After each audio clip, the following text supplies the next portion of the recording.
Hero of the Rails, Little Golden Book.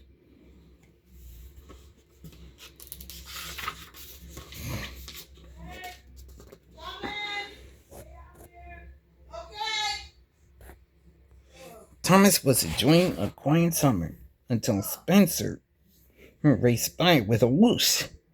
Spencer was visiting Sodor to build the summer house for the Duke and Duchess of Boxer.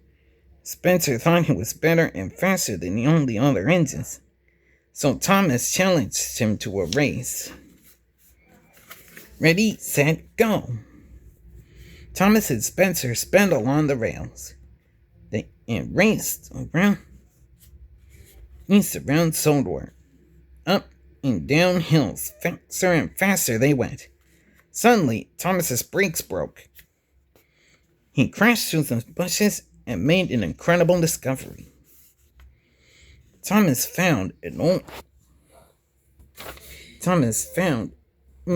engine in need of repair.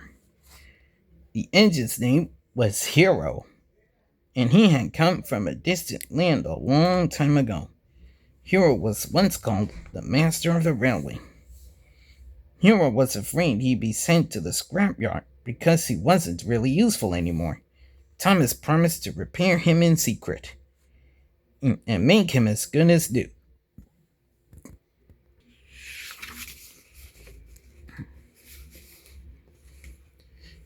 Thomas found some spare parts at the bustling steamworks.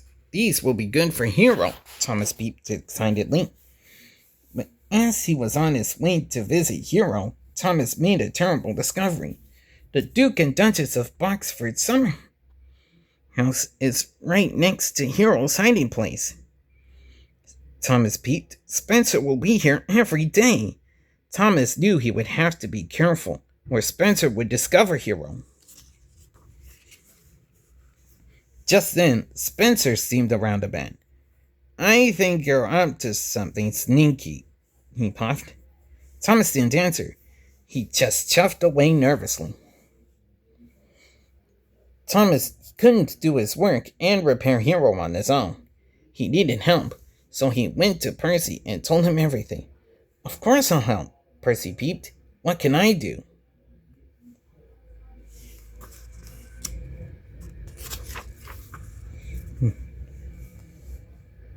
So Percy hid in his milk cars and helped Thomas with his work. But the loads were too heavy for Percy.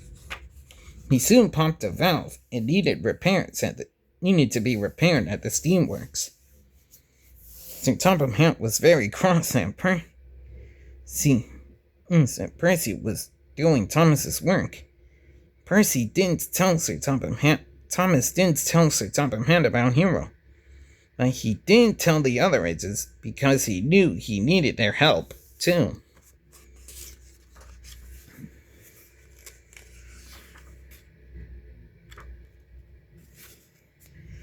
Spencer wanted to know Thomas's secret, so he followed him everywhere. Thomas made sure to lead Spencer as far from Hero as possible. He even went out to the quarry, where Spencer had a dusty accident. Meanwhile, all the other edges helped Hero. They were amazed by his stories about his distant home. Hero liked new friends, but he missed his old friends. A few days later, Hero was almost as good as new. He just needed Percy to bring one last part. But while Hero and Thomas waited, Spencer puffed along the track. I knew you were up to something sneaky, Spencer puffed. Hero tried to race away, but without his last part, he sputtered to a stop. As Spencer chuffed off, he laughed and sang. And he would tell Sir Topham Hatt and a pile of scrap metal was ready for the smelting yard. As Thomas knew he had to get Sir Topham Hatt first, he and Spencer roared through tunnels and rushed around bends. It was the race of their lives. Spencer was too heavy for the old trunk. And across the marsh, with a creak and a crack and a crash, he splashed into the water. Thomas sped to Namford Station and told Sir Topham Hatt everything.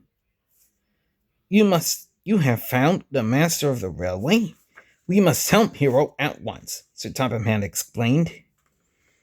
After a visit to the Sodor Steamworks, Hero was as good as new. Thomas and Percy couldn't believe.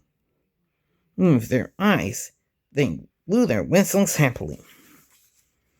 Later, Rocky, Thomas, and Hero pulled Spencer from the mud, but only Hero was mighty enough to pull Spencer all the way to back to the steamworks.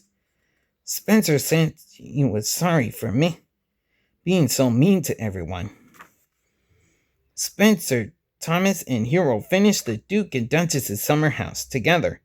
Hero liked his friends on Sodor, but he was still feeling very homesick. Thomas knew Sir Topham Hatt could help him. It was time for Hero to go home. All the Edges gathered at Brendam Docks to say goodbye to their friend, the master of the railway. The end.